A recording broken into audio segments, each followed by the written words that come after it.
Gracias por esta oportunidad de asomarnos en esta mañana a lo que es el desarrollo del Estado de Milán, la Lombardía española durante los siglos XVI y XVII y, digamos, su interrelación con otros ámbitos de la monarquía de España en el mundo.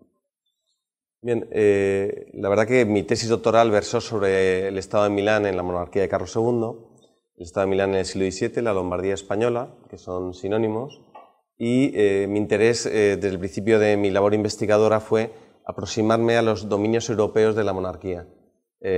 Digamos que nosotros en el ámbito historiográfico y académico tenemos una división que a veces nos ha lastrado, que es la división entre el área de conocimiento e historia de América y lo que llamamos historia moderna universal, historia moderna que suele ser historia europea, eurocéntrica y eurocentrista.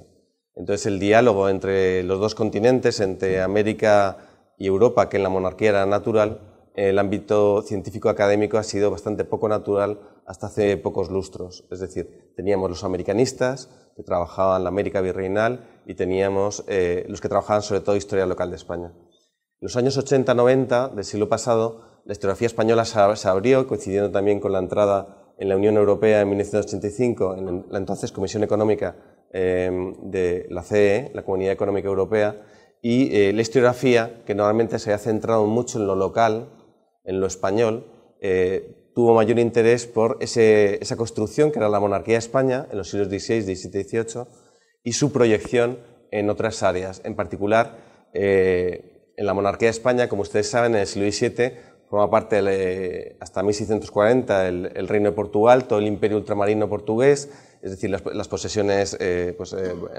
la costa brasileña, de la costa africana, en India, en las Molucas, etc. Entonces, todos esos territorios, pero también formaban parte de la monarquía en el siglo XVI y XVII, el Estado de Milán, lo que es la Lombardía, el norte de Italia, Nápoles, el Reino de Nápoles, lo que es la mitad sur de Italia, el Reino de Sicilia, el Reino de Cerdeña y los Países Bajos reales, es decir, lo que ahora es Bruselas, Bélgica, Luxemburgo, que formaban parte de la monarquía hasta la Guerra de Sucesión, hasta principios del siglo XVIII. Entonces, en el ámbito académico español había mucho interés por conocer cómo desde Madrid se gobernaba Milán, se gobernaba Nápoles, se gobernaba Palermo, se gobernaba Bruselas, se gobernaba el Franco Condado, que ahora es un departamento francés, que es lo que llaman el Franco Condado o Condado de Borgoña, que es Besançon y Dol, es decir, un montón de territorios en distintos, ahora que son distintos países europeos que forman parte de la monarquía. En mi caso, me interesaba comprender la interacción entre esa sociedad lombarda y la monarquía de España durante casi 2 siglos. Y en el ámbito historiográfico español y en la propia sociedad española, entre la gente, esa proyección europea de la monarquía era muy desconocida. Es decir, probablemente se hacía una encuesta que si sabía usted que Milán o Bruselas formaban parte de la monarquía de España en los siglos XVI y XVII, pues el 95% de la población pues a lo mejor no lo conoce, o el 90%. Desde luego Milán, el 95%. Es más, las huellas lombardas en lo que es la vida cotidiana española eran muy discretas y muy ignoradas. Por ejemplo, y por eso comienzo con el columnario. Cuando uno ve el emblema de Carlos V, la empresa Plus Ultra, que está en nuestro escudo nacional, pues no muchos saben el origen de este emblema, de esta empresa carolina, de esta empresa imperial, ¿no? El origen es el papel que tienen los exiliados lombardos a principios del siglo XVI en buena parte de Europa. Entonces me permiten comenzar a situar Milán en el contexto de la monarquía de España.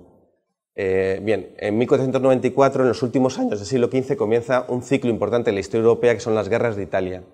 Es decir, el rey de Francia, Carlos VIII, invade Italia, en teoría para hacer una nueva cruzada, y crea una lucha por la hegemonía europea. Durante medio siglo se combate en Italia, y combaten en Italia los reyes católicos, Isabel y Fernando el Católico, luego Carlos V, evidentemente, el imperio contra Francia. Entonces la lucha por la hegemonía europea se resuelve en Italia. Esto provoca que numerosos súbditos italianos de distintos territorios pues, partan al exilio. Sobre todo los lombardos se establecen en Viena, en la corte imperial, se establecen en Bruselas, en la corte del duque de Borgoña, y se establecen en España, como es Pedro Mártir de Anglera o Pietro Mártir de Anguera, que es un humanista lombardo que se establece en la corte de los Reyes Católicos y que será clave en la recepción española del humanismo italiano y que formará a los nobles castellanos en los valores del Renacimiento italiano, con lo cual comienza un proceso de italianización, en este caso vía lombarda, de las principales cortes europeas. Marliano Marliani, que es un exiliado lombardo que está en la corte de los duques de Borgoña, es el que diseña para el joven duque de Borgoña, en 1516-17, esta divisa. Y entonces, con todo lo que es el gusto del humanismo lombardo, lo que hace es exponer al joven duque de Borgoña, a Carlos de Gante, futuro emperador Carlos V, este proyecto de visión de una divisa, de un imperio que se expande, que es plus ultra, esas columnas de Hércules, y como ustedes saben pasarán a los columnarios, a las monedas, a los reales de a 8 de plata que recorren todo el imperio y que se convierte en la principal moneda mundial en el siglo XVIII y buena parte del XIX, y darán origen al símbolo del dólar y evidentemente en nuestro escudo nacional. Marliano Marliani acabará como obispo de Tui, en Galicia, y ahí acabará sus días, pero su construcción pasará a la historia de la monarquía como uno de los principales emblemas de la monarquía, por supuesto que en el Nuevo Mundo y en la dimensión global de la monarquía. Es decir, que rastreando lo que es la influencia del Ducado de Milán, este es el Ducado de Milán en la época de su mayor expansión, nosotros podemos comprender, digamos, ese papel que tuvo Milán dentro de la monarquía. Bien, con este fin, después de haberle presentado ese columnario, pasaremos un poco a presentarles lo que es Milán para comprender su integración con la monarquía de España. Bien, Milán, Mediolanum, en términos romanos, Mediolanum es una ciudad básicamente de fundación romana, situada en el norte de Italia, que será la sede del Imperio Romano en la época del Bajo Imperio, entre los siglos III y IV.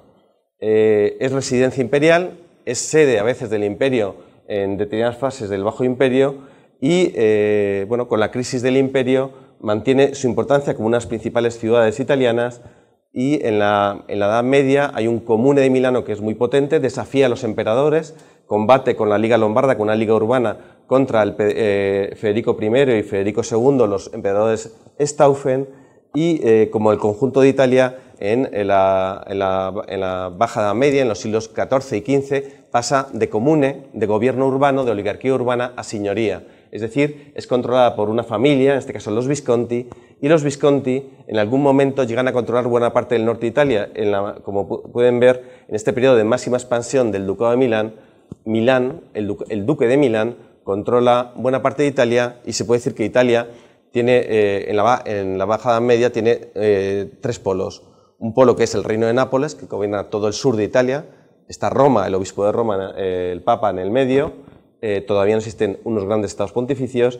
Y en el norte, el duque de Milán controla todo el norte de Italia. Y luego tenemos repúblicas comerciales que se proyectan hacia afuera, no hacia el interior, como es la República de Venecia, en el Mediterráneo Oriental, y luego la República de Génova creciente, ¿no? Bien, este es el Milán de los Visconti, muy poderoso, pero ya en la segunda mitad del XV se reduce y acaba siendo el Milán de los Sforza, de los duques Sforza, cuando se extingue la casa ducal de los Visconti, y como ven ya tiene redimensionadas sus posesiones territoriales. Se ha expandido Venecia, surgen nuevos factores y Milán sigue ocupando un lugar, un enclave estratégico en el norte de Italia. A Milán se le llama en todo el antiguo régimen la llave de Italia. Quien controla Milán puede entrar en Italia, quien no controla Milán, digamos, no puede defender Italia porque todas las entradas en Italia se hacen por el norte de Italia. Bien, insisto, en las guerras de Italia, Milán es ocupado por Francia, por Carlos VIII, luego por Luis XII. Luis XII comienza a gobernar la Lombardía y lo que hacen los reyes de Francia, Luis XII, Francisco I, la dinastía de Valois, es poner un sistema de gobierno forastero, extranjero, en Milán. ¿Y qué es lo que hacen? Suprimir, evidentemente, el control por parte de los lombardos de su gobierno y crean un senado. Crean en 1499, o sea, en torno a 1500, crean el Senado de Milán, que es un tribunal supremo de justicia que gobierna el territorio. Este Senado tiene amplísimas competencias y lo hacen los franceses imitando a los parlamentos en Francia. En los Pays d'État, en las regiones históricas de Francia, hay un parlamento que tiene inmensos poderes de gobierno, de justicia, de hacienda, y lo que hacen es crear el Parlamento de Milán, que recibe el nombre de Senado, porque todo en Milán recibe nombre imperial, como ha sido sede imperial, pues tenemos el Senado de Milán, el gobierno de la ciudad de Milán lo hacen los decuriones de Milán, los ministros del duque de Milán en las ciudades son los pretores, es decir, toda la terminología en Milán evoca ese pasado imperial, porque Milán siempre se presenta durante toda su historia, incluso hoy, como segunda Roma imperial. Entonces, los franceses crean un sistema de gobierno en Milán que es con el Senado, con togados franceses, es decir, con juristas franceses que gobiernan Milán, y con un gobernador que normalmente pertenece a las grandes dinastías de la nobleza francesa, de los padres de Francia, el condestable de Borbón, Lautrec, es decir, la alta aristocracia francesa es gobernador de Milán, representan al duque de Milán, que está ausente, que está en Francia, que está en la corte francesa, y ese duque de Milán, que es rey de Francia, es representado por un gobernador que es de la aristocracia. Con lo cual, gobernador y senado son las dos instituciones de gobierno forastero de Milán que luego Carlos V y los reyes de España van a replicar. Es decir, es un modelo perfecto, pero al que van a introducir cambios. A partir de la batalla de Pavía, cuando es capturado por el ejército imperial Francisco I, a partir de 1526-1527, el emperador Carlos V, como ustedes saben, rey de Castilla y emperador, controla Milán y hay un breve periodo de 5 años donde reponen al último duque de Sforza, pero ya el emperador controla el ejército y la política exterior de Milán, y a partir de 1535, cuando fallece el último duque Sforza, Milán, que es un feudo imperial, todo el norte de Italia es un feudo imperial, pertenece al Sacro Romano Imperio de la nación germánica, es devuelto a la Cámara Imperial y, por tanto, Carlos V gobierna directamente desde 1535 Milán y se lo cederá a su hijo Felipe públicamente con una investidura en 1554, cuando su hijo Felipe, el futuro Felipe II, se va a casar en su segundo matrimonio con María Tudor, se va a casar en Westminster, quiere que vaya a la boda si se casa con la reina de Inglaterra e Irlanda, que es María Tudor, quiere que vaya con un título real y le hace rey de Nápoles y duque de Milán, con lo cual puede tener una paridad de tratamiento que si no, solo como príncipe no tendría. Y por tanto ahí se convierte Felipe en duque de Milán y rey de Nápoles, y un año después el emperador abdica todas sus posesiones americanas y buena parte de las europeas en su hijo Felipe en Bruselas, y desde 1555 Felipe II ejerce, digamos, como rey de España y de todos sus territorios europeos y ultramarinos. Desde entonces Milán forma parte de la monarquía de España hasta la Guerra de Sucesión, hasta a principios del siglo XVIII, cuando fallece Carlos II en 1700, el último Austria español, y deja la monarquía por su testamento a Felipe V, el primer rey de España Borbón, y comienza una guerra europea y mundial por la sucesión a la monarquía de España y el reparto de sus territorios, y en 1706-1707 en Milán entra el ejército imperial y por tanto el emperador Leopoldo y sus hijos se incautan de Milán. Pero incluso en este periodo en el que Milán en 1707 pasa a depender de Viena, es curioso porque pasa a depender de Viena por el archiduque Carlos, o sea, compiten por el trono de España Felipe V y el archiduque Carlos, que varias veces entra en Madrid y que se denomina Carlos III. Carlos III de Austria como rey de España, no Carlos III de Borbón. Entonces, cuando se convierte Carlos en emperador en 1711, lo que hace es gobernar Milán y gobernar Nápoles, pero desde Viena, con un Consejo Supremo de España, todos los exiliados españoles que le han seguido, todos los togados, y gobierna Milán en español, envía las órdenes en castellano y mantiene todo el sistema de gobierno y la presencia de los españoles hasta su muerte en 1740. Luego su hija María Teresa de Austria ya hará un gobierno austriaco-alemán, pero hasta 1740 el emperador Carlos VI, que hasta que fallece firma como Carlos III de España, gobierna Milán a la española con españoles. Bien, después ya tendrá un destino Milán evidentemente austriaco hasta la independencia italiana en 1860. Bien, por tanto, Milán se convierte en territorio de la monarquía de España en una monarquía plurinacional con unos territorios muy distintos. Es decir, gobernar la monarquía de España es un reto difícil, porque la monarquía de España, como decíamos, cuando tiene lugar la unión con Portugal a partir de 1580, tiene territorios en todos los continentes conocidos y tiene, digamos, sociedades muy distintas, desde la sociedad filipina, desde las distintas sociedades americanas, desde zonas muy urbanizadas, las más urbanizadas de Europa, como es la zona de los Países Bajos o la zona del norte de Italia, hasta zonas más rurales, distintos idiomas, distintas lenguas, distintas religiones en la práctica, bueno, pues siempre la presencia china en el sur de Filipinas, pues crea, es decir, tiene que gobernar territorios tremendamente dispersos y con muchas diferencias culturales y tiene que buscar la fórmula.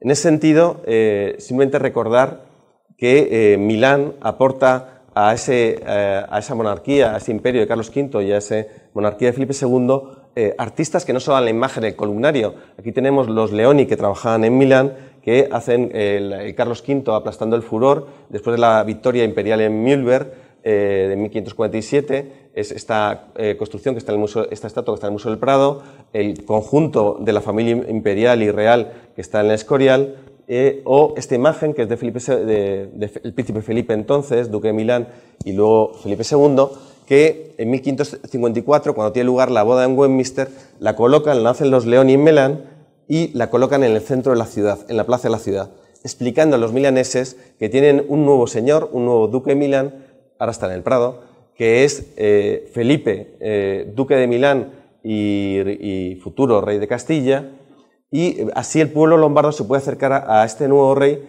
que para ellos es de nuevo un shock cultural. ¿Por qué? Porque durante el periodo imperial, es decir, entre 1535 y 1555, Milán lo gobierna el emperador Carlos V con gobernantes italianos, con el marqués del Vasto y Ferrante Gonzaga, colocando aristocracia italiana para gobernar Milán y permitiendo que los letrados lombardos controlen el Senado, es decir, dando todo el autogobierno a la oligarquía lombarda, a la nobleza lombarda. Pero cuando comienza el periodo de Felipe como duque de Milán, lo primero que hace es enviar al duque de Alba, Antonio Álvarez de Toledo, a un castellano para gobernar Milán, y empieza a colocar letrados y togados españoles en el gobierno de Milán. Es decir, los castellanos quieren gobernar Milán, no quieren que haya un autogobierno 100% de la oligarquía lombarda sobre su territorio, sino que quieren coger partes de poder del gobierno político, hacendístico y de la justicia del territorio para que la corte castellana, para que un rey castellano que solo habla castellano, que a diferencia de su padre, Felipe II, solo habla castellano, no habla ni francés, ni flamenco, ni italiano, ni alemán, como hablaba Carlos V, sino que solo habla castellano, es un príncipe creado por los castellanos, para beneficio de la aristocracia y de los letrados castellanos, de los togados y jurisconsultos castellanos. Bien, aquí tenemos otra imagen, que es Sofonisba Anguissola, que es una pintora de Cremona que la traen a la corte como dama de la reina, de la tercera esposa del rey, Isabel de Valois, y se convierte en dama de la reina, viene desde Lombardía para también crear una imagen del rey, una imagen icónica como es ese retrato de Sofonisba Anguissola de Felipe II, con lo cual el papel de los lombardos en la imagen real imperial es relevante. Ahora nos aproximaremos a lo que es la estructura del gobierno de Milán. Esto es Milán y digamos que en los próximos minutos quiero presentarles una panorámica muy genérica de lo que es la corte de Milán y su dinámica de funcionamiento. Bien, aquí tienen la ciudad de Milán. La ciudad de Milán en esta época tiene 120.000 habitantes. Si se comparan con las ciudades americanas a la altura de 1600, pues solo en Europa hay 10 ciudades de más de 100.000 habitantes a la altura de 1600. La mayoría están en Italia: Roma, Venecia, Palermo, Nápoles. Nápoles tiene 300.000 habitantes, es la tercera ciudad más grande de toda Europa durante casi todo el antiguo régimen, después de Londres y de París en el siglo XVIII. Y aquí tienen la ciudad de Milán con 100.000 habitantes, en esa Lombardía, que es una Lombardía muy industriosa, como también ahora, con muchísima industria, con mucha riqueza, muy urbana, muy rica, es de las partes más urbanizadas y más ricas de Europa, y es la que quieren controlar los españoles para fundamentar su hegemonía europea y parte de su hegemonía mundial. Bien, ¿qué papeles cumple la Lombardía en la monarquía de España? Pues un papel económico de primer nivel, es decir, es una zona, es decir, el Ducado de Milán, el Estado de Milán es el Ducado de Milán, cuya sede es Milán, pero tiene el Principado de Pavía, con la ciudad de Pavía, con una gran universidad de juristas, tiene Cremona, Lodi, tiene 8 grandes ciudades y es un conglomerado de territorios que está situado, como hemos visto, en el norte de Italia. Esta ciudad, como pueden ver en el plano, tiene lo que llaman ahora mismo los Mure Spagnoli, los restos que todavía quedan restos, las murallas españolas, que en realidad se hizo Ferrante Gonzaga a mediados del siglo XVI, en época del emperador Carlos V. Tiene el Castello Sforzesco, el castillo que hicieron los Visconti más pequeño, pero luego donde vivieron los duques Sforza, refugiados, y tienen la ciudad, no se ve muy bien, me desplazo, pero aquí tienen, este es el Castello Sforzesco, por aquí se va por la zona de los mercaderes, del gobierno municipal, y se va directamente aquí, que está el Duomo, la catedral, la inmensa catedral que manda construir en 1385, o sea, en el siglo XIV, el duque Visconti, y que no se deja, y se acaba de construir prácticamente en 1965, cuando se coloca la última puerta. Es una inmensa catedral gótica y es el símbolo de la Milán sagrada, de la Milán como capital moral en los siglos XIX y XX. Milán, la ciudad más rica de Italia, se representa como gran capital económica del país y gran capital europea a través de esa imagen del Duomo, como de ese emblema, de esa gran catedral, de ese inmenso arzobispo de Milán, que era uno de los más ricos de toda la cristiandad y de la Europa católica. Y enfrente del Duomo está el Palacio Regio Ducal, que es el Palacio de los Gobernadores, donde residen los gobernadores que administran el Estado de Milán. Bien, por tanto, pueden ver aquí varias funciones. En primer lugar, el castelo es una inmensa fortificación abaluartada con una inmensa guarnición y que sirven para evitar rebeliones internas. Milán nunca se va a sublevar contra la monarquía, jamás en toda su historia, y que sirven para proteger militarmente la ciudad. Y tienen, como decíamos, la catedral y el palacio real y ducal, que es como se llama en el siglo XVI, porque es el palacio de los duques de Milán, que están ausentes, que no residen en Milán, lógicamente, residen en la corte de Madrid, y es real porque representa a esos reyes de Castilla, duques de Milán, que residen lejos. Lo que va a permitir es un sistema relativamente cómodo para la oligarquía lombarda. ¿Qué hace la nobleza lombarda? ¿Qué hace la oligarquía? Era una oligarquía muy mercantil, eran grandes familias de manufactureros y financieros que se reconvierten en el siglo XVI.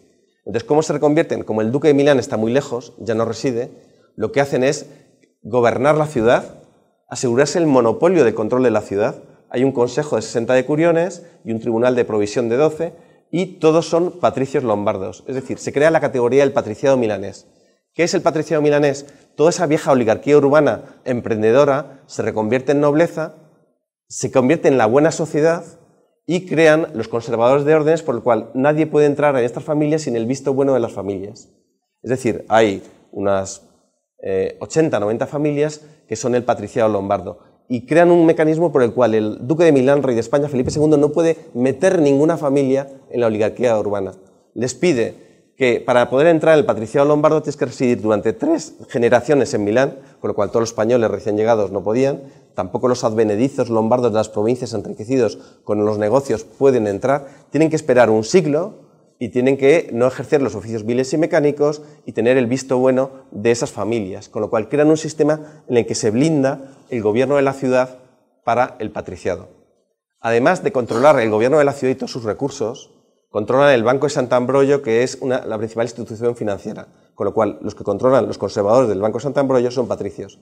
Además de controlar el gobierno financiero, controlan lo que hemos visto, el Duomo, las canonjías del Duomo, los canónigos, el cabildo del Duomo, está reservado para los patricios. Lo que ocurre en Milán es que el duque de Milán tiene un patronato muy pequeñito. El duque de Milán y rey de España solo puede proponer al obispo de Villevano, que es una localidad muy pequeña, a los canónigos de La Scala, que es una iglesia que está en el centro, donde luego se hizo el Teatro de La Scala, sobre esa iglesia, pero no, el arzobispo de Milán y los obispos de Cremona, Pavía, etcétera, son directamente designados por el pontífice. Es decir, no existe, como existe en España o en las Indias, el patronato real. La presentación del rey, el control de todos los obispados y arzobispados y los beneficios eclesiásticos más relevantes. En Milán, el duque no controla a los prelados, no son medio ministros del rey como ocurre en todos los territorios ultramarinos de la monarquía, lo cual será una fuente de conflictos porque en la práctica el Duomo, el arzobispo de Milán, es nombrado directamente por el Papa y por tanto depende de Roma, no depende de Madrid. Bien, ¿qué quiero decirles? Que los patricios milaneses controlan son los canónigos del Duomo y todos los arzobispos de Milán son nobles lombardos, bien de familias nobles lombardas, como los más importantes, Carlo Borromeo o Federico Borromeo, San Carlos Borromeo, que se enfrenta directamente a los gobernadores españoles para defender las prerrogativas de Roma. Bien, por tanto, los lombardos, el patriciado milanés controla el gobierno de la ciudad, controla todo el poder económico del arzobispado de Milán y su influencia política y de las conciencias de los súbditos, y otros seguirán la carrera militar y otros, los primogénitos, seguirán la carrera de las letras. El primogénito de estos nobles lombardos le envían a estudiar Derecho a Pavía, está en los colegios mayores de Pavía, se forma en Derecho, luego ejerce como abogado durante 10-15 años, empieza a tener cargos bienales y luego acaba optando a las magistraturas, a los puestos de magistrado o del Senado, que son perpetuos, y se convierte en cuestor del magistrado ordinario, cuestor del magistrado extraordinario, senador o representante del Estado de Milán en el Consejo de Italia en Madrid, que es regente. Es decir, los togados lombardos, todos los togados lombardos en este periodo son nobles. Es decir, la nobleza es una nobleza jurisconsulta que controla el gobierno político del territorio a través de los tribunales regioducales. Con lo cual tenemos la dominación del patriciado milanés sobre, controla el gobierno político, el gobierno religioso, el gobierno económico y el gobierno urbano. Entonces, están muy cómodos con un duque ausente. De hecho, cuando hay una guerra y parece que les van a poner un duque, dicen, no, que el duque no reside aquí, que esté en Madrid. Mucho mejor que esté en Madrid para quedarnos una parte de las regalías y gobernar a nuestra manera el territorio. Nuestra manera, pero compartiéndolo, como veremos, con castellanos, porque Felipe II ordena que 1/3 de los senadores y 1/3 de los magistrados sean letrados castellanos, de los colegios mayores de Salamanca y Valladolid, con lo cual hay un equilibrio entre naciones, 1/3 del gobierno para los españoles y 2/3 para los lombardos. Es el equilibrio que crea Felipe, primero como duque de Milán en Londres, cuando crea la Junta de Italia, y luego desde Madrid con el Consejo de Italia. Bien, esto es Milán, la ciudad de Milán en distintos momentos, cuando se expande más hacia 1700. Bien, podríamos hablar de los palacios de esa nobleza que recorren aún. Hoy toda Milán está poblada de palacios del siglo XVI, como el Palazzo Marini, los palacios del siglo XVII, el palacio del siglo XVIII, reflejando ese poder de la nobleza del territorio. Bien, avancemos un poquito más en cómo se configura la sociedad política lombarda. Los gobernadores de Milán. Habíamos visto que en el periodo francés son los pares de Francia, son el principal noble de Francia es el condestable de Borbón. Pues el condestable de Borbón es gobernador de Milán y otros pares de Francia. A partir del control por parte del emperador Carlos V, ya os he dicho que nombra italianos al marqués del Basto, Alfonso Dávalos, y luego, cuando fallece el marqués del Basto, nombra, este es el marqués del Basto, a Ferrante Gonzaga, a un aristócrata, a un príncipe del norte de Italia. Pero, desde Londres, cuando recibe el ducado de Milán, lo primero que hace Felipe es nombrar al duque de Alba, es decir, poner a los grandes de España, a la aristocracia castellana, en el gobierno de Milán. Es decir, desde entonces, y por tanto desde 1555 hasta 1706, con la Guerra de Sucesión, cuando entran las tropas imperiales del príncipe Eugenio de Saboya en Milán, todos los gobernadores básicamente son grandes de España. Es aristocracia castellana o aristocracia española porque en la época de Felipe II los aristócratas castellanos se casan con la aristocracia catalana, los duques de Cardona, la aragonesa, la valenciana y crean una aristocracia española, una alta aristocracia española. Entonces, todos los gobernadores de Milán son españoles con poquísimas excepciones, con la excepción de, este es Gabriel de la Cueva, en un retrato que hay en Berlín, que es gobernador de Milán de Felipe II, y luego será duque de Alburquerque, cuando es gobernador de Milán, después de un pleito familiar. Y esta es una excepción, es Ambrogio Spínola, que es el primer marqués de los Balbases, que es un genovés, financiero genovés, que mueve ejércitos, que es el general de las lanzas, si usted recuerda el cuadro de Velázquez, la rendición. Ambrogio Spínola es el primer marqués de los Balbases y es un genovés que es gobernador de Milán. Solo hay dos gobernadores titulares no interinos que son italianos, que es el duque de Terranova, que es un siciliano, y un genovés, como el marqués de los Balbases. Y luego la mayoría son, como estamos viendo, españoles, el duque de Osuna, estos son del siglo VII, y con otras dos excepciones, que es un aristócrata flamenco, el príncipe de Ligny, y este que es el último gobernador desde 1698 hasta 1706, que es el príncipe de Baudemont, que es un lorenés, que es una familia de Lorena, en el ducado de Lorena, es un candidato al ducado de Lorena. y este será el último, el que entrega Milán a los imperiales. Porque Luis XIV, en medio de la guerra de sucesión, no es derrotado, pero decide retirar todo su ejército para concentrar su ejército francés en la defensa de Francia y abandona Italia, con lo cual entrega Italia a los austriacos imperiales. Bien, profundicemos un poquito más en lo que es la dinámica del Estado de Milán. Ahí tienen el Castello Sforzesco, del que hemos hablado. El castillo es... Milán es una plaza de armas. Milán es esencial en la estrategia de la monarquía en Europa porque el control de la Lombardía le permite, por un lado, cerrar Italia, que los españoles controlen Italia. Por tanto, este castelo lo que hace es cerrar Italia para los españoles durante un siglo y medio. Por un lado, cerrar Italia, pero cuando estalla la revuelta en Holanda, la revuelta del Condado de Holanda, la revuelta de la aristocracia flamenca, en los años 60 del siglo XVI, lo que asegura es el punto de paso de todos los tercios españoles desde Barcelona, Génova, suben por Milán y suben hasta Bélgica a combatir en Holanda contra los rebeldes holandeses que con el paso del tiempo serán calvinistas. Es decir, es esencial en la ruta española de los tercios, en el camino español, y por tanto es Milán lo que asegura es la conexión también dinástica entre España y el Imperio Viena, con lo cual Milán es el punto intermedio que asegura la alianza de los Austrias, de los Habsburgo de Viena y los Habsburgo de Madrid, frente normalmente a Francia y en la lucha por la hegemonía europea, ¿no? La intervención en la guerra de los 30 años, todo se hace por Milán, y en Milán está uno de los grandes ejércitos europeos de la monarquía. Siempre hay 25.000, 30.000 soldados, que básicamente son un tercio alemanes, mercenarios alemanes, un tercio italianos y un tercio españoles. Esos son el ejército multinacional de los Austrias, es un ejército muy multinacional, ¿no?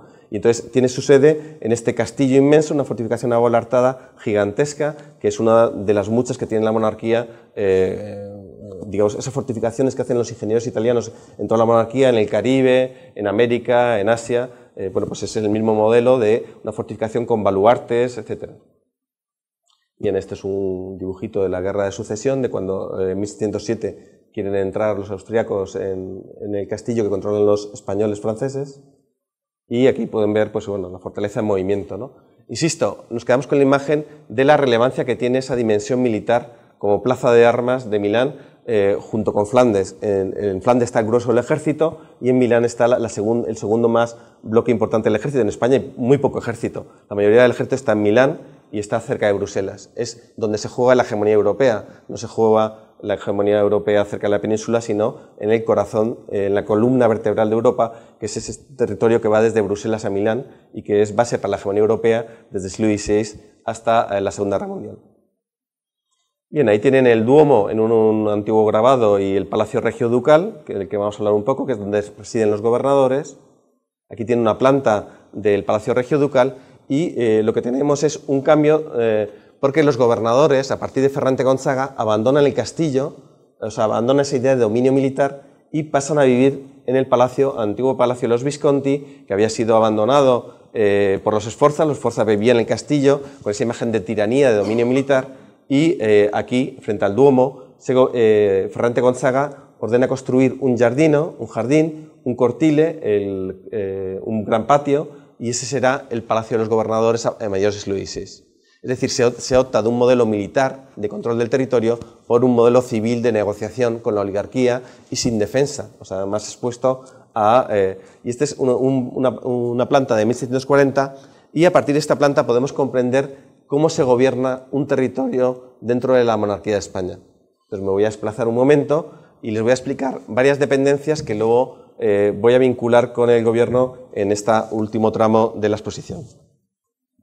Bien, este es el Palacio Regio Ducal y aquí, aunque ustedes no creo que lo lean muy bien, pone, ¿qué tenemos aquí? Tenemos la residencia del gobernador, pero no es solo la residencia del gobernador, está todo representado lo que es las formas del gobierno.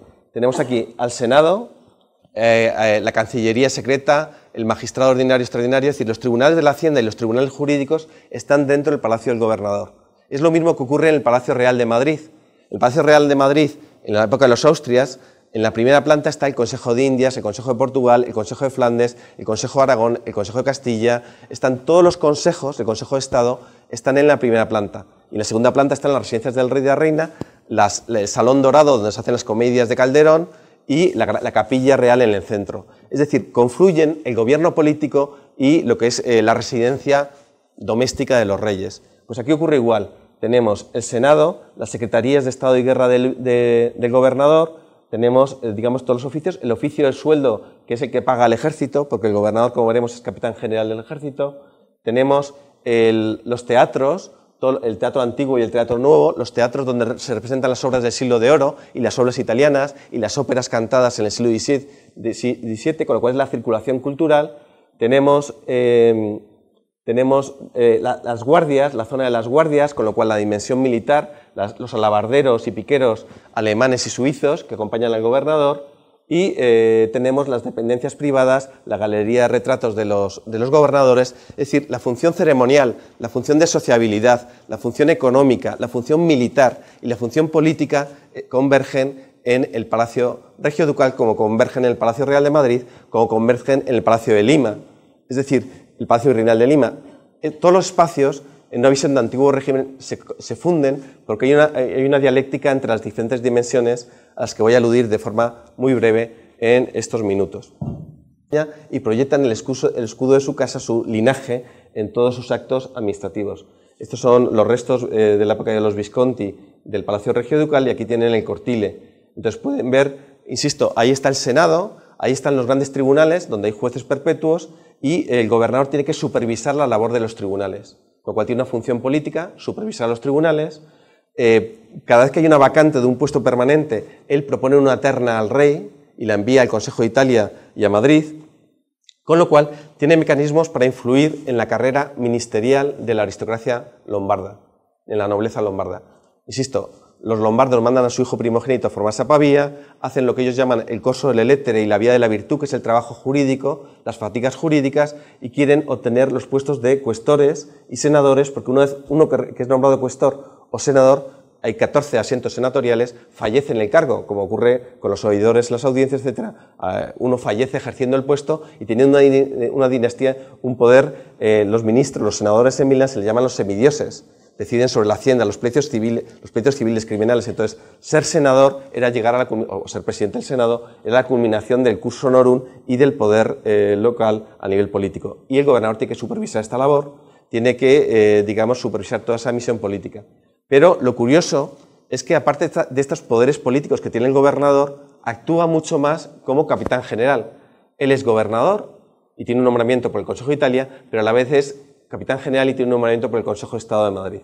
Entonces, como capitán general dirige estos 25.000 soldados, el ejército del rey católico en Lombardía y Piamonte. Y interviene frecuentemente, hay guerras abiertas con Francia a mediados del siglo XVII. Aquí está el duque de Feria dirigiendo el ejército español en el asalto a los cantones suizos, que están al lado de la Lombardía. Es decir, como capitán general tiene un margen de maniobra mucho mayor al que tiene como gobernador político. ¿Por qué? Porque como capitán general, en caso de guerra, hay un estado de necesidad que le permite tomar decisiones que van contra la legislación y las constituciones del territorio. Es decir, como capitán general, además tiene los gastos secretos y ese dinero de los gastos secretos lo puede dirigir a donde quiera porque no tiene que justificarlo. En teoría es para pagar espías, pero muchas veces lo gastan en pagar los gastos de su séquito porque los grandes de España van a Milán con todo un séquito de 200 personas, como venían aquí los virreyes, que tienen que colocar, que son escritores, letrados, militares, etcétera, y que son muy importantes porque se van moviendo en los distintos territorios de la monarquía y van trasladando las costumbres, los gustos artísticos, las devociones por toda la monarquía. Estos séquitos inmensos están en movimiento, pululando de Bruselas a Milán, de Milán a Roma, como embajador a Nápoles, a Lima, a México, a Manila, en un cargo inferior, y todo ese movimiento va generando cambios en los gustos, en las devociones, va generando todo un movimiento de una circulación que crea una identidad propia de la monarquía. Por tanto, como capitán general, con su Secretaría de Guerra, puede hacer mucho más el gobernador que como ministro del rey. Bien, hay otra esfera importante que ya voy a mencionar muy brevemente para ir acercándonos al final y al debate, que es la dimensión religiosa, la devoción del gobernador. Entonces, esta es la iglesia de San Gotardo, que todavía existe, que era la iglesia de los Visconti, que está anexa al Palacio Regioducal, está reformulada después de los bombardeos de la Segunda Guerra Mundial. Y bueno, aquí asesinan en 1412 a un duque Visconti y por tanto después de este asesinato lo que hacen es irse a Castelló y dejar el Palacio Regioducal. Volveremos en tiempos de Ferrante Gonzaga, como hemos dicho. Es muy estrecha esta capilla y por tanto no les gusta mucho a los gobernadores porque no pueden desplegar todo su esplendor. Tienen una pequeña capilla en palacio, pero sobre todo les gusta ir al Duomo. El Duomo está en construcción y pueden ver al fondo el Palacio Regio Ducal, la entrada, con unas tiendas. A mí me gusta mucho el paralelismo que hay con Lima porque igual que el Palacio Virreinal de Lima tenía los cajones de Ribera, que eran unas tiendas de mercaderes que lo tuvieron durante siglos, hasta la época contemporánea, pues en Milán ocurre lo mismo. Ponen un montón de tiendas junto a la puerta y se vende de todo, ¿no? Hay un capitán que se hace cargo de esto y sucede a su hijo Antonio Toledo y es un negocio muy rentable. Algún gobernador, como el conde de Fuentes, a principios del XVII, lo suprime porque afecta al decoro del palacio, pero luego vuelve a aparecer persistentemente estas tiendas que le quitan monumentalidad, porque si se quitase esto y se abriese todo el cortile, pues sería mucho más espectacular, que es lo que ocurre en la época de Napoleón, pero durante el antiguo régimen está este núcleo de tiendas, igual que le ocurre con el Palacio Virreinal de Lima, ¿no? Y no con otros palacios americanos y europeos de la monarquía.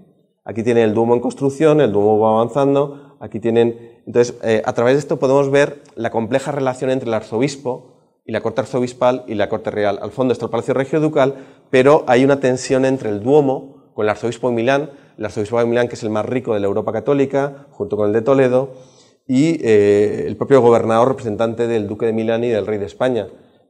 Carlo Borromeo, en los años 60 y 70, se enfrenta con el gobernador. El gobernador hace juegos de toros, juegos de cañas en la plaza del Duomo, y les comulga, está en la misa, están de carnaval cantando, y entonces hay un conflicto entre lo que es un arzobispo contrarreformista, muy confesional, que va contra el teatro, los bailes, las danzas, las profanidades, y la corte ceremonial de los gobernadores, de los grandes de España, con su estilo, digamos, propio de las grandes cortes principescas de Italia y de toda Europa, ¿no? Entonces chocan esos dos modelos, y la corte arzobispal, que tiene su maestro de ceremonias y tiene su guardia, etcétera, choca violentamente. Hay un arcabuzazo, le intentan asesinar y Felipe II decide que no quiere un mártir tan pronto y llega a un acuerdo con Carlo Borromeo para evitar un conflicto con Roma. Luego, el conflicto entre arzobispos de Milán y gobernadores en el siglo XVII lo vencen los gobernadores.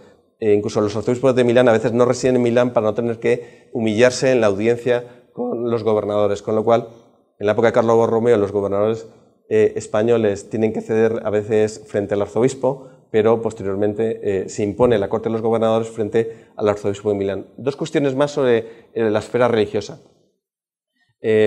Primera, los gobernadores, como hemos visto el duque de Osuna, imponen sus devociones. La casa de Osuna es muy inmaculista, cree en la Inmaculada Concepción, no es un dogma, será un dogma en 1854, y lo que hace es, en 1671, el gobernador duque de Osuna, como su familia siempre ha sido muy devota de la Inmaculada, impone el juramento a la Inmaculada a todas las corporaciones, a toda la nobleza y a todas las universidades lombardas. Entonces, eso genera lógicamente un choque con Roma, porque Roma, la Congregación de los Ritos, no ha definido como dogma la Inmaculada. Entonces, lo que queremos decir es que el gobernador no tiene una competencia confesional, pero en la práctica puede imponer cambios devocionales y se pone de moda la Inmaculada en Milán en los años 70 del siglo XVII gracias a la devoción del gobernador, aunque Madrid tiene que vencer un conflicto con Roma por esta cuestión. Pero en todo caso se impone el juramento inmaculista en las universidades y antes de rezar en todas las iglesias de la Lombardía. Bien, aquí tenemos ese choque entre lo que es las procesiones del Duomo y las procesiones y aquí tenemos los cajones de Ribera, Lima, en el siglo XIX, y esos paralelismos que tienen con el Palacio Regio Ducal de Milán. Bien, aquí tenemos otra serie de palacios y ya para ir concluyendo, por tanto, esfera política, esfera militar, este es el palacio, vamos a ver un poco otros palacios de la monarquía, como puede ser, bueno, este que es México. Aquí tenemos de nuevo, perdón, el Duomo de Milán, la entrada en el Palacio Regio Ducal, del Duomo, el Palacio Regio Ducal de nuevo, el claustro, y para ir, digamos, concluyendo, este es el pórtico del Palacio Regio Ducal, y vamos a ir concluyendo con estas imágenes, si les parece bien. Bien, por tanto, hemos dicho gobierno político, gobierno militar, como capitán general, gobierno devocional, gobierno económico, podríamos hablar del papel económico y mercantil de la corte de Milán, pero no me quiero extender en ello y quiero ir resumiendo hacia el final. Y Milán tiene una función muy importante que es su proyección diplomática, su proyección al exterior. ¿En qué sentido? En primer lugar, Milán es residencia de embajadores. Hay dos cortes virreinales o provinciales que son residencia de embajadores. Es decir, normalmente los embajadores los envía el rey de España y los recibe el rey de España. Pero en la monarquía de España, en sus cortes, lo que yo defino como monarquía de las cortes, tiene en Milán y Bruselas que el gobernador de los Países Bajos y el gobernador de Milán tienen la capacidad de enviar embajadores y de recibir embajadores sin tener la autorización de Madrid. Es decir, son centros de redistribución diplomática, desde Bruselas en todo el norte de Europa y los principados del norte de Europa, y desde Milán, en Milán reside el embajador de Génova, aparte del de Madrid, hay un residente de Génova, del duque de Saboya, de Venecia, de Módena, de Mantua, de los principales de Toscana. Es decir, hay 7 u 8 representantes diplomáticas de los potentados, de los cantones suizos, que están pululando por el Palacio Regioducal. Y lo mismo ocurre en Bruselas con todos los príncipes del norte y del Sacro Romano Imperio del norte, y con todos los reyes del norte de Europa. Es decir, tanto Bruselas como Milán son peculiares porque tienen esa capacidad diplomática. Otra peculiaridad que tiene Milán es que es una corte de paso. Es decir, por el lugar estratégico que ocupa, están pasando siempre príncipes alemanes, príncipes italianos. Es decir, es una corte muy importante de paso, cardenales, príncipes y prelados. Es decir, es una corte de paso. Y de hecho, en 1598, cuando fallece Felipe II, se encuentra en Milán Margarita, que viene a casarse con Felipe III, se ha casado por poderes en Viena. Por tanto, es proclamada reina, entonces tenemos una reina de paso en Milán para ir a encontrarse con Felipe III, su esposo. Y por eso se crea en el Palacio Regioducal un salón de teatro para ella, que se llamará Salone Margarita, que será el nombre de la reina. Lo mismo pasa en 1649, cuando se casa el segundo matrimonio de Felipe IV, la reina Mariana pasa por Milán. Y cuando pasa por Milán, coge a algunos milaneses, se los lleva y tendrán un papel muy importante luego en el gobierno que hace desde la corte. Es decir, es una corte de paso y hay representantes diplomáticos y tiene una relación con básicamente 3 grandes cortes. Lógicamente la corte de Madrid, que es la corte del soberano, la corte del duque de Milán. Roma, porque hemos visto que el poder que tiene Roma, es decir, siempre habrá una facción de cardenales lombardos en Roma, siempre hay varios pontífices lombardos, y cada vez que hay un pontífice lombardo que es patricio y que es noble, lo que hace es proteger a los suyos. Es decir, a mediados de Luis VI, Pío IV, que es lombardo, les nombra a todos los nobles lombardos condes palatinos hereditariamente, construye un edificio nuevo en el centro de Milán y les da muchísimo más poder. Es decir, Roma es importante para las familias lombardas de la nobleza. Los hijos jesuitas, los hijos que quieren ser arzobispos o obispos, tienen que mirar a Roma, no mirar a Madrid, a diferencia de lo que ocurre en España e Indias.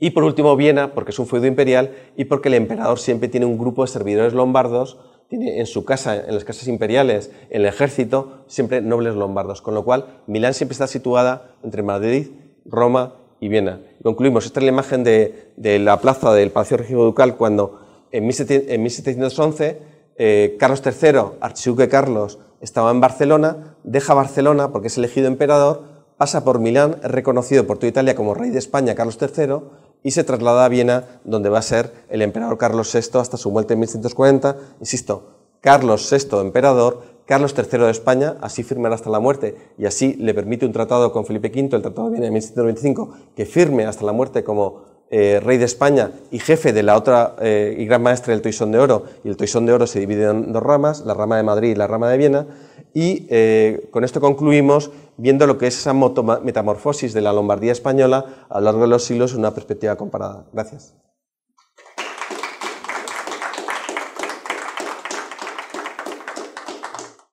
Había un patriciado de Pavía que era muy cerrado, tenía un libro de oro con unas familias muy limitadas y tenía un libro de oro como en Venecia. Ninguna familia nueva podía entrar en ese patriciado y otras como en Como, como en el norte, eran mucho más abiertos, ¿no? En Milán exigía un siglo de residencia, ¿no? Entonces, eso genera una relación compleja. Tenemos algunos casos muy pocos de nobles que tienen un vínculo territorial muy potente. Voy a poner un ejemplo. El primer gobernador de Carlos V, pero por muy pocos meses, es Antonio de Leiva. Antonio de Leiva es una familia de origen navarro. Es un capitán que lucha con el gran capitán, con Gonzalo Fernández de Córdoba en las guerras de Italia y que será uno de los vencedores en la batalla de Pavía, y entonces Carlos V le asigna el control militar de Milán en la fase de las guerras de Italia. Entonces, como premio, fallece en la campaña de Provenza en 1536, junto al emperador, acompañando al emperador, como Garcilaso de la Vega, y reciben tierras, feudos en la Lombardía y por tanto los Leiva serán nobleza titulada en la Lombardía. Eso ocurre también con los marqueses de Mortara, con algunas otras familias, pero no muchas. Tenemos otro segundo caso que es los enlaces matrimoniales, es decir, una familia del patriciado como los Omodei, que son muy ricos, se casan con familias ibéricas, porque se casan con los marqueses de Castelrodrigo, que son Moura, que es nobleza portuguesa que ha seguido a Felipe IV después de la sublevación de Portugal, con lo cual se crean familias luso-castellanas lombardas, ¿de acuerdo? Pero no hay tampoco demasiadas. ¿Qué es lo que sucede en mayor caso? Más que la alta nobleza, que normalmente emparentaba con los grandes de Nápoles y de Sicilia, el almirante de Castilla era conde de Módica, el almirante de Castilla tenía un inmenso feudo en Sicilia y muchísimos grandes de España tienen inmensos feudos en el reino de Nápoles, en el sur de Italia. Bien, lo que ocurre, porque además el feudo lombardo no tiene ninguna jurisdicción, con lo cual todo lo controla el Senado, con lo cual es menos atractivo que el feudo napolitano y siciliano, donde el señor feudal tiene inmensos poderes frente a los vasallos.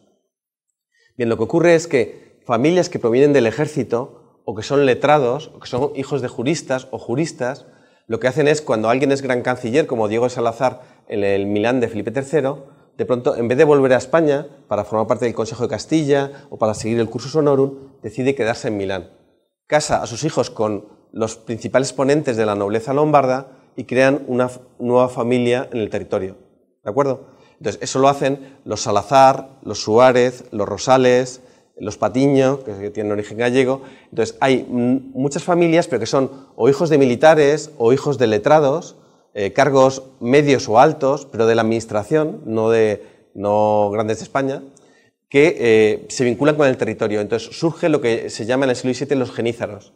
¿Qué son los genízaros en el siglo VII? Son familias que son naciones mixtas. A la vez son lombardos y a la vez son españoles.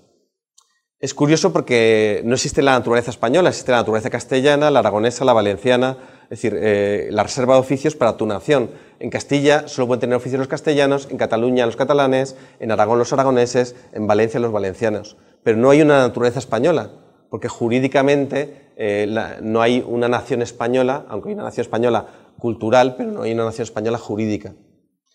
Pero la nación española surge en Italia. ¿Por qué surge en Italia? A ver si me comprenden. Porque como hay un tercio de los puestos de los tribunales reservados a los forasteros básicamente españoles, sin distinguir de qué parte de España tienes que venir, cuando uno es genízaro, dice, yo soy lombardo porque mi madre es lombarda, pero soy español porque soy un Salazar, un Suárez, un Patiño, etc. Entonces, como soy español, tengo derecho a los puestos reservados a la nación española en la Lombardía. Entonces, los genízaros optan a las vacantes italianas o lombardas y a las vacantes españolas. Y se habla de la naturaleza española en el Consejo de Italia cuando la naturaleza española como tal no existía formalmente. Es decir, cuando a alguien le naturalizan castellano para acceder a los oficios de Castilla, no le naturalizan español, porque no existe el concepto jurídico de español. Entonces, se habla antes de la nación española en Italia por el acceder a un tercio de puestos en Milán y un tercio de magistraturas en Nápoles están reservadas para los españoles. Y por tanto, estas familias mixtas optan a los dobles puestos, ¿no? Entonces, estas familias son muy importantes, están muy vinculadas entre sí, los Rosales, los Casado, los Patiño, cogen mucho poder y su estrategia es, con el paso de los años, entrar en el patriciado milanés, en la buena sociedad. Ellos pueden tener títulos de nobleza, pueden ser marqueses. El rey de España, Carlos II, en el segundo del XVII, vende títulos de nobleza. Uno puede tener un título de nobleza, puede tener feudos en Milán, pero no está en la buena sociedad. ¿Cómo se está en la buena sociedad? Si entras en el patriciado milanés. Si no, no estás en la buena sociedad. Tú puedes ser conde de lo que quieras, tener un gran feudo, tener mucha riqueza, tener un gran palacio, pero la buena sociedad de Milán es el patriciado, y son unas pocas familias, y tienes que esperar un siglo para entrar. ¿Qué sucede a la altura de 1700 de este cuadro? Que ya las familias ya llevan un siglo y empiezan a entrar años antes y años después en el patriciado, porque ya llevan un siglo establecidos. En Milán te piden los certificados de dónde has residido, de has pagado los impuestos locales. Entonces, aquí, desde los años 70, 80, empiezan a entrar algunas familias en el patriciado. La Gran Sucesión rompe estas familias en dos.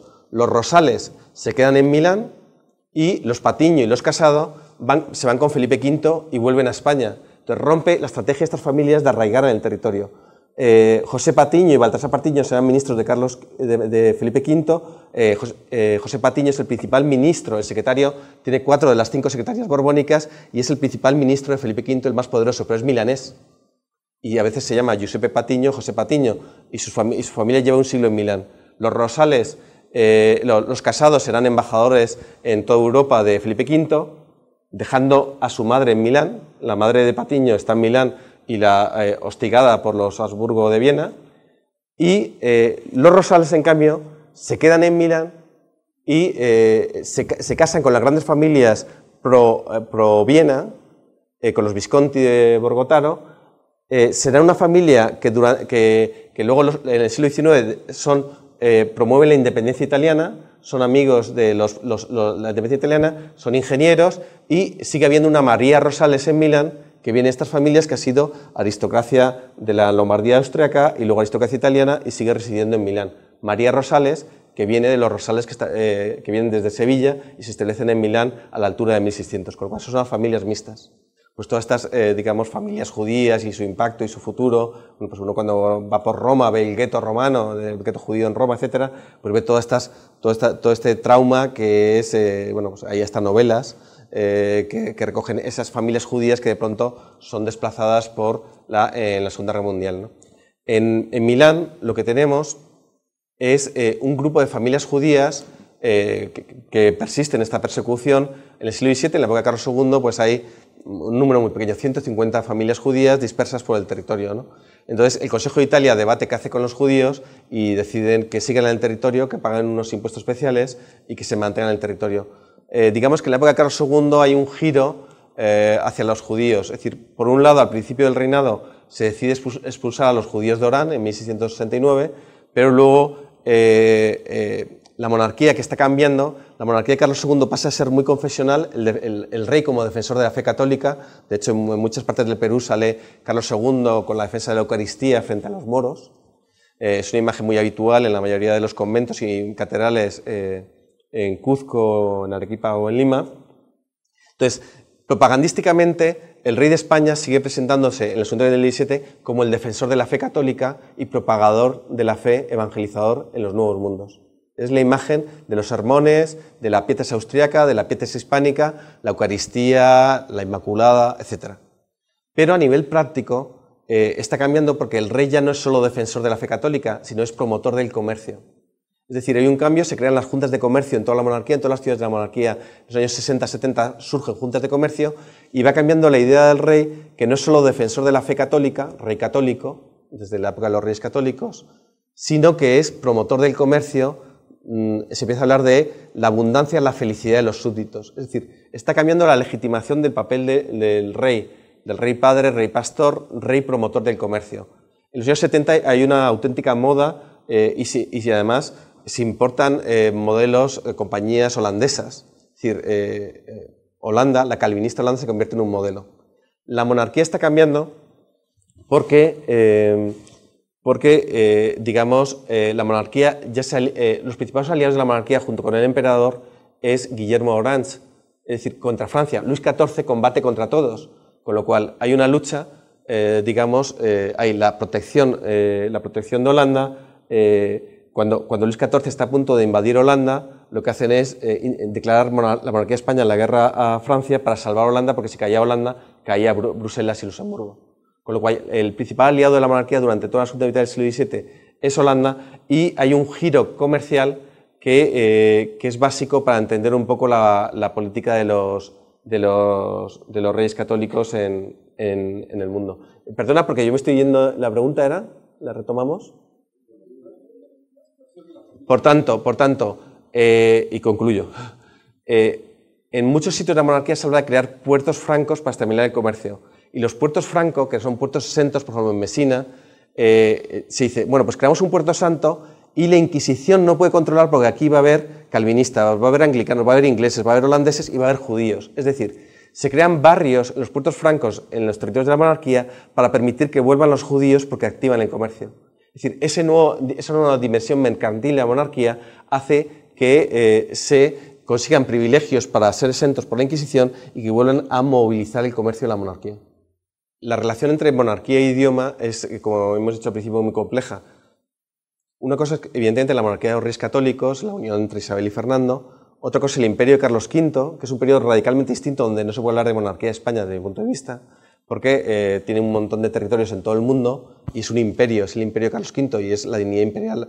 Aunque Castilla tiene un peso y Castilla quiere cada vez más peso y por eso se rebelan los comuneros y las ciudades castellanas, pero es un imperio de muchas naciones con un equilibrio entre muchas naciones.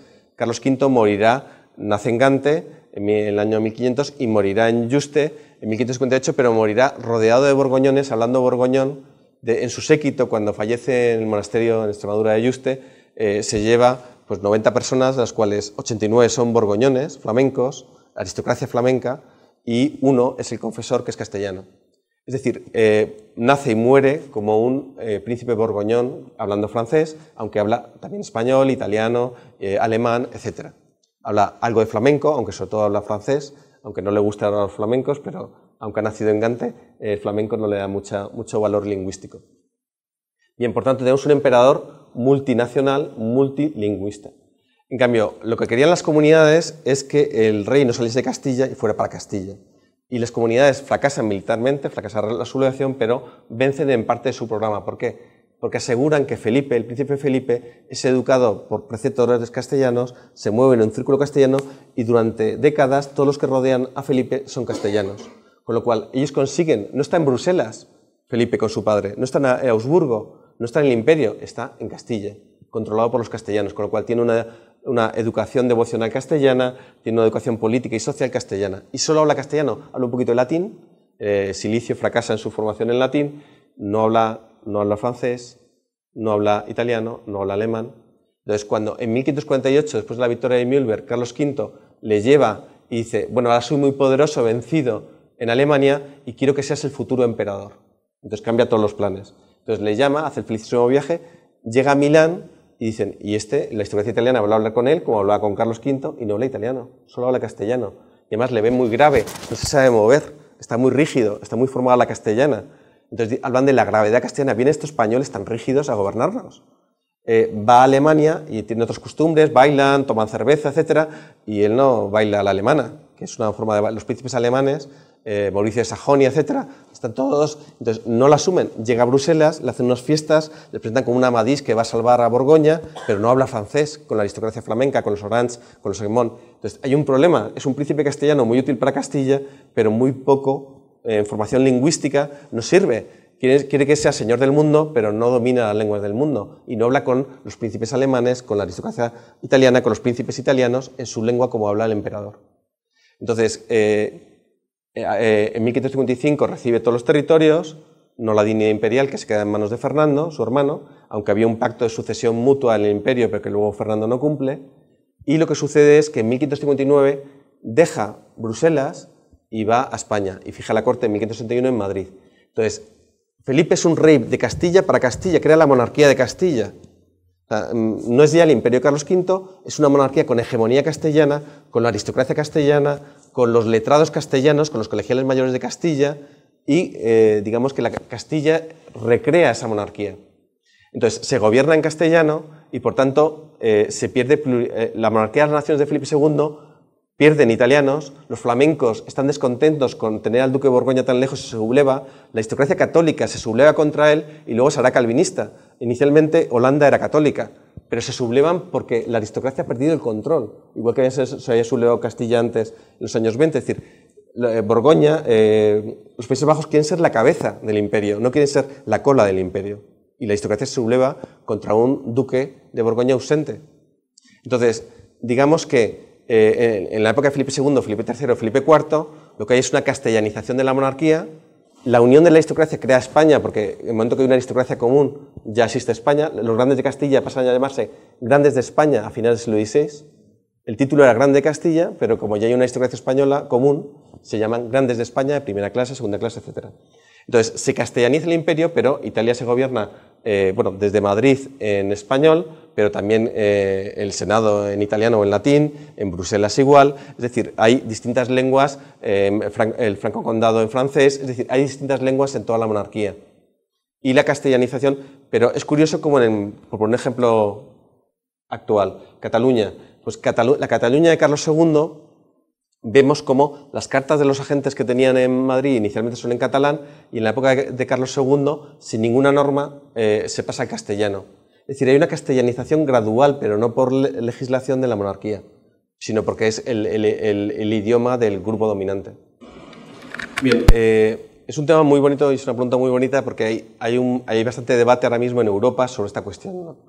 Es decir, por un lado está la formulación clásica de la pietas austriaca, que trabajaban los historiadores, sobre todo austriacos, Ana Korez, en los años 50, que decían, la pietas austriaca es una formulación de los Habsburgo, básicamente los Habsburgo de Viena, donde se basa en tres principios: el culto a la Eucaristía, que además es contrarreformista y sirve para diferenciar la Europa católica de la Europa de la primera y segunda reforma, o sea, calvinista o luterana o luego calvinista, con lo cual la Eucaristía como apoteosis, el culto a la cruz, el culto a las reliquias y la devoción mariana a la pietas mariana.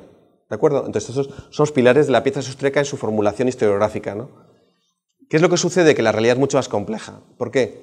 Porque aunque los Habsburgo, es decir, porque está el tema de la identidad de una dinastía. ¿Cuál es la identidad de una dinastía? Es decir, los Habsburgo es una pequeña dinastía que a la altura del siglo XII-XIII está situada pues, en lo que sería el norte de lo que llaman la Suiza, ¿no? Donde está Habsburg, el refugio del águila, ¿no?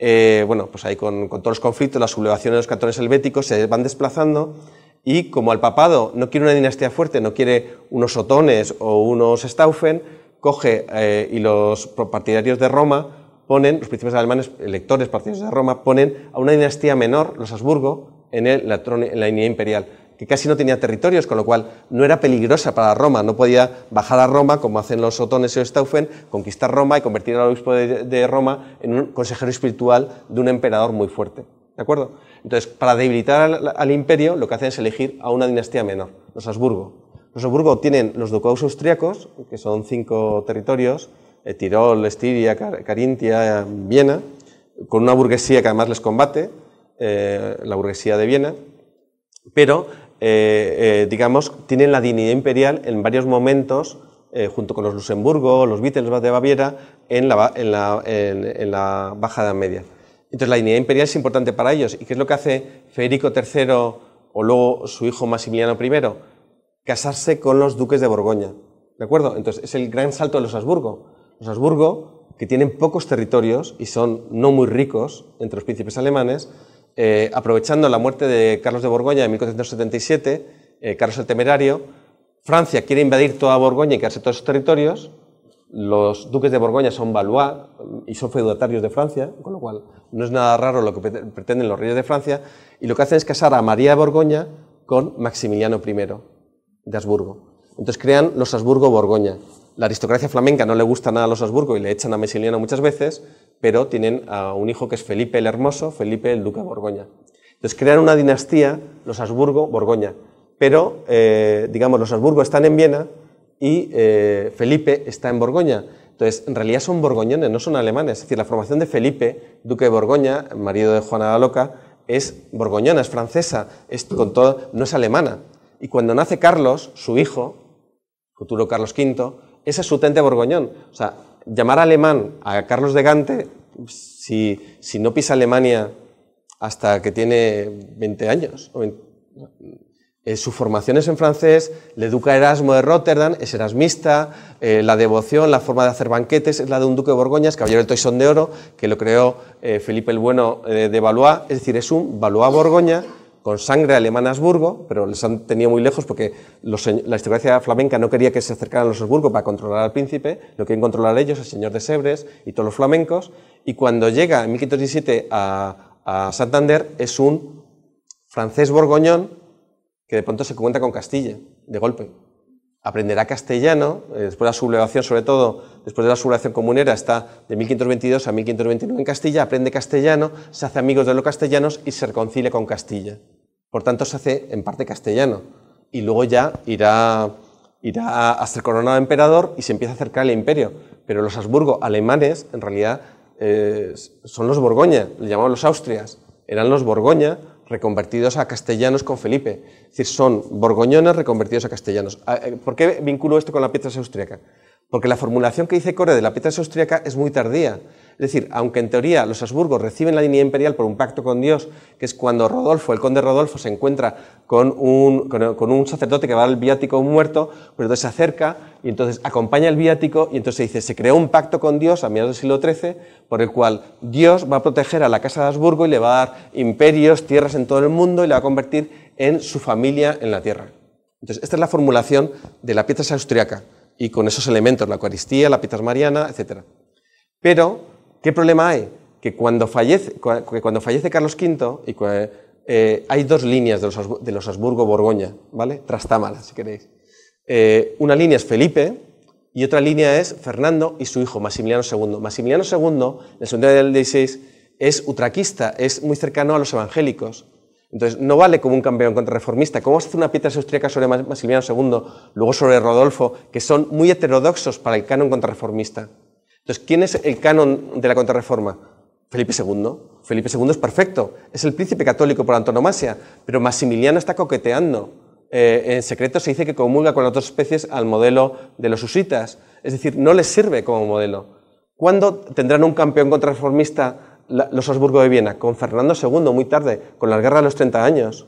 Cuando Fernando II y su confesor jesuita Lamor Maini dice, este es el príncipe católico, ¿qué atributos tiene Fernando II en siglo VII? Los mismos que tenía ya Felipe II. Felipe II era el príncipe católico contrarreformista, con lo cual la Pietas austríaca se formula con Felipe II, porque Carlos V tampoco les vale. ¿Por qué no les vale Carlos V? Porque la contrarreforma, que es la que crea esa ideología, a partir de 1560, o sea, Carlos V es erasmista. Lo que le interesa es la reconciliación de las corrientes espirituales en Alemania, porque como emperador no le interesa nada que se haya fracturado Alemania. Él, con la reforma de Lutero, ha tenido que elegir, después de la revuelta de los comuneros, tiene que elegir entre quedarse en Alemania, intentar impedir el luteranismo y reconciliar a Alemania, o ir a Castilla, que estaba en guerra, y que es su corazón financiero, y elige Castilla. Y mientras, en los años 20 está en Castilla, a la vez que se expande la reforma de Lutero en las ciudades imperiales libres, con los príncipes alemanes, con los campesinos, con la guerra de los campesinos, con la revuelta de los caballeros, es decir, se descompone el cuerpo político germano, pero él decide reconciliarse con los castellanos durante 7 años, cuando Alemania está abierta en canal.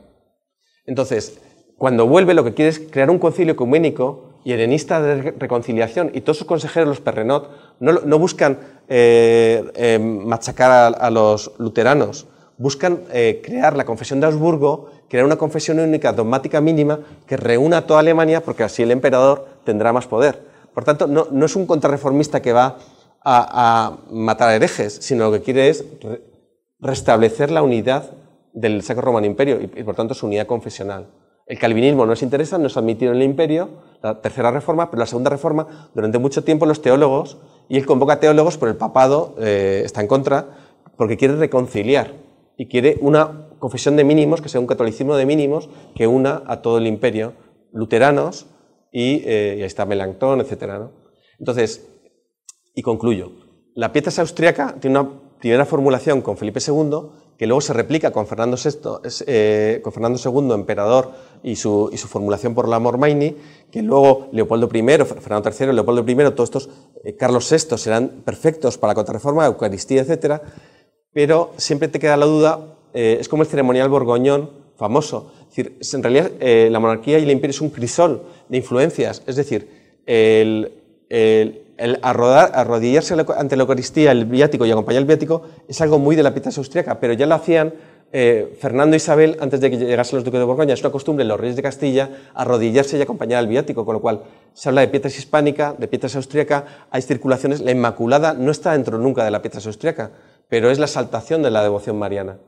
Entonces, cuando hablamos de Pietas austríaca, Pietas hispánicas son acumulación de devociones de distintas partes del imperio que se reformulan y que se les da una unicidad que no tienen porque son crisoles. El imperio es un crisol, no es una unidad.